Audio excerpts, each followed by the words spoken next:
Hey guys, Jodie here, Decorous Vintage Designs, and welcome back to another furniture painting tutorial. I'm going to be showing you how to get this look behind me here. It's almost like a, hang on, let me move. It's almost like a bit of a fantasy look, so make sure you stay tuned for that. And if you like this video, don't forget to give it a thumbs up and subscribe, hitting that bell so that you're notified whenever I post a video, and everything I use today is down below.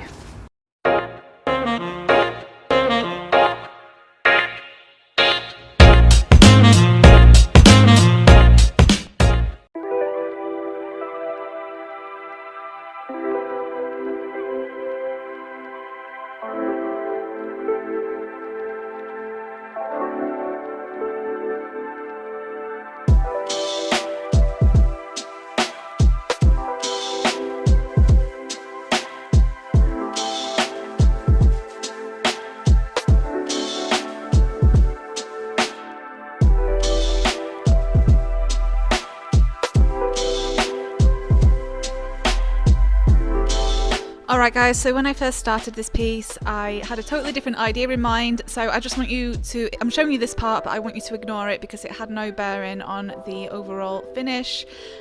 So this is where I came in and I did something completely different, and I started by applying peacock by stippling with a premium chip brush, and I just started applying that in the middle. If you do want a base coat, then I recommend using maybe something light like fluff or sea glass or something like that. Okay, so I decided to work this in sections, and what I am using here is the Gulf, which is a very light turquoise. It actually has a lot of blue in it, but because I'm pairing it with a darker blue, it actually looks a lot whiter than what it is. And I'm just trying to get this cloudy effect here, and what I'm trying to think of is, you know, in the middle, I know I want to paint something at this point in the middle, and I'm just trying to highlight it. So I do the same, I work the peacock all the way up to the top there, and then just apply some of the, in the Gulf, in some random areas just to get a cloudy effect. And I also bring some mermaid tail into some of the edges, which is a green turquoise. And every time that I paint a little bit, every time that I've done a little section, I come in with my best dang brush, which is what I call my neutral brush, and I just tap it, and that will then give this very rustic blend. And then what I'm doing here up in the top corner is applying some palmetto, which is a really deep green. It's a beautiful colour. And again, working in sections, it's so important when doing a look like this to work in sections. And I'm also painting straight over the woodgy bends to get that colour on there. And then I also apply some peacock over the top of the palmetto. I don't want it perfectly blended, but I do want to kind of create this very emerald kind of colour. And this will just, because I'm going for a very fantastical kind of look, I think this will really help with that.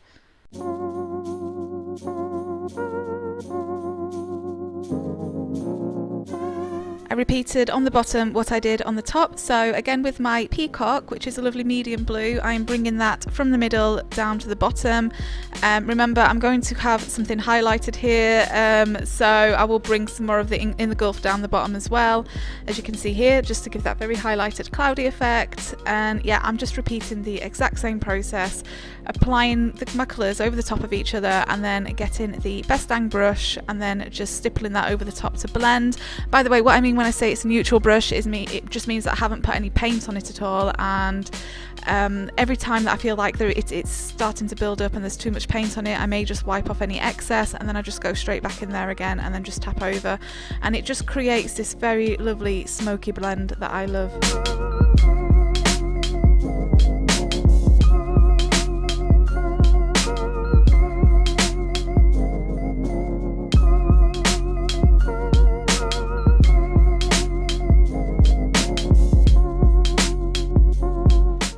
When you are blending, don't come in with tons and tons of paint all at once, because that will just give you such a headache. And I know I say that every video, but I always just want to point that out. You want to go in there and build up the colours gradually. And also you can use a little bit of water for this look if you need to, if you just want to calm down some of the texture, and that's totally fine as well. So what I decided to do here is I decided to bring some Bunker Hill blue into this, but honestly I didn't really like it, and I quickly covered that up with mermaid tail and peacock because it just wasn't working for me. It was just a little bit too moody. And yeah, so in a nutshell, what I'm doing is I'm putting peacock and the gulf in the middle. I'm spreading the peacock out a little bit further. Around some of the edges of the peacock I'm using mermaid tail, and then around the outer edges of the armoire I am using palmetto and peacock to get a very soft emerald kind of colour.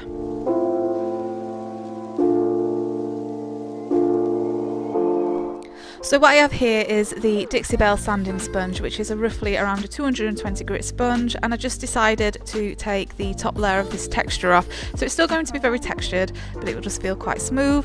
And then with the same sanding sponge, because it's a sandpaper on one side and a sponge on the other, I came in with some sapphire pearl glaze, which has a very soft blue tinge to it. And I just want to give this a very soft sheen now. So my sponge is damp, and I am also I've saturated the wardrobe with my water mister quite a bit, and I am just using circular movements, and I'm just going to continue using circular movements until I feel them edges are blurred out a little bit. You can see a little bit close up here how, you know, the nice little sheen it's giving off. And then with the woody bends, I'm applying it over the woody bends but not worried too much about going into all the details. And then once that had dried, I came in with some Dixie Belle gold gilding wax, just with an old stencil brush. You can even use your fingers or a chip brush, whatever you want. Don't worry about it, just grab what you have, and I'm just very softly applying that over the top of the woody bend. And then with a fresh chip brush came in with some of the In the Navy, and that was just to make, I just wanted to create some shadow and some more drama around this piece, which is what this did. However, I actually I didn't dry brush so much around the woody bends. I actually saturated my brush and the piece with water, and I blended the In the Navy out just to get a very soft, again, grungy feel to it. So I was dry brushing around the edges, but then I was almost turning the chalk paint into a bit of a watercolour around the woody bends.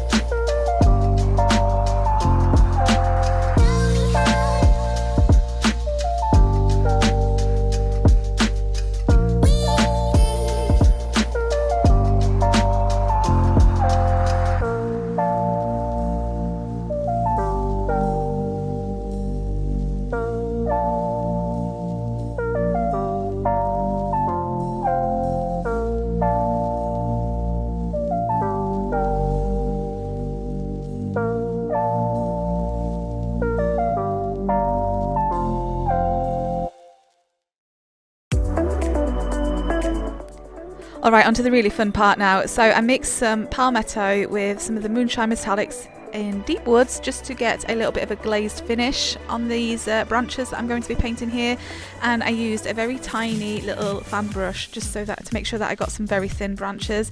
I actually started by looking at a few inspiration photos at first, because I don't know if anybody else struggles with this, but sometimes when I draw or paint trees, they can look a little bit, what's the word I'm looking for? They can look a little bit tense and stiff, if that makes sense. So I just started analysing some photos just to see how I could put a little bit more curve into this, which I did, and then I kind of just got into the flow of it, and I just started adding some very soft curvy branches and things, and yeah, it was just a lot of fun. So if you think you can't paint something, trust me, we all have to learn and start somewhere.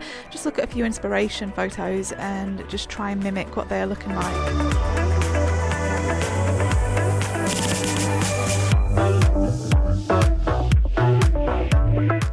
So what I found really helpful when painting these branches was just to have a very loose hold of my paintbrush, so that allowed me then to just do some very soft lines. I'm very heavy-handed, and sometimes that can create some stiff lines and things, so I was just sure to just hold it very, very gently, and I found the branches and things then were looking much more natural.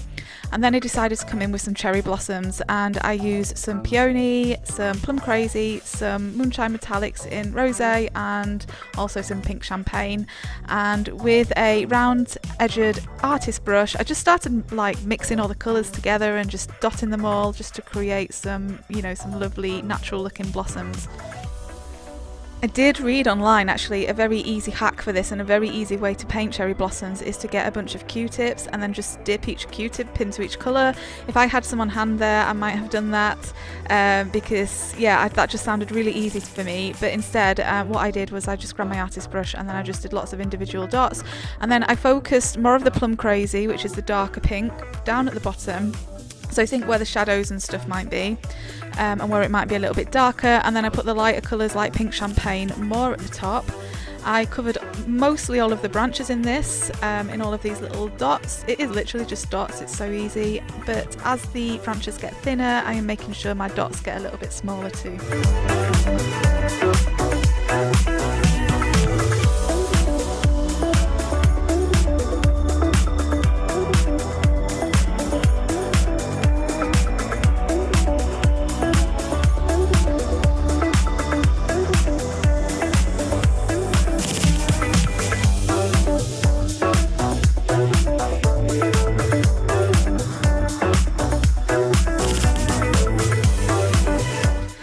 Okay, and then just to add even more to this fantasy kind of feel that I'm creating with this piece, I use the Butterflies Silkscreen Stencil by Dixie Belle, and I just grabbed a bunch of colours that I thought would work together and then just sort of painted them over the top. You don't really have to worry about blending so much, you can just paint them over the top of each other and it will just naturally blend. So here I'm using Amethyst, and I think it's actually Tree Frog Green, and you can see here it's just a very, very easy blend, and because they stick to the furniture and because there's like a silk mesh, it just means that there's no bleed through or anything like that, and you get a really, really crisp finish. They're really beautiful, and I thought the butterflies were the perfect touch.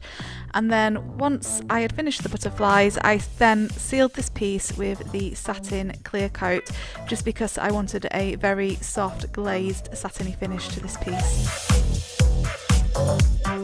And here's the finished look. I really hope you guys enjoyed this tutorial today. It was really fun working on this piece. It was just kind of brought out the inner girl in me, you know. I think it would be perfect for a teenage girl's bedroom or a little girl's bedroom or something like that. Let me know your thoughts in the comments and whether or not you enjoyed this look as well, or if this is something that you would enjoy painting.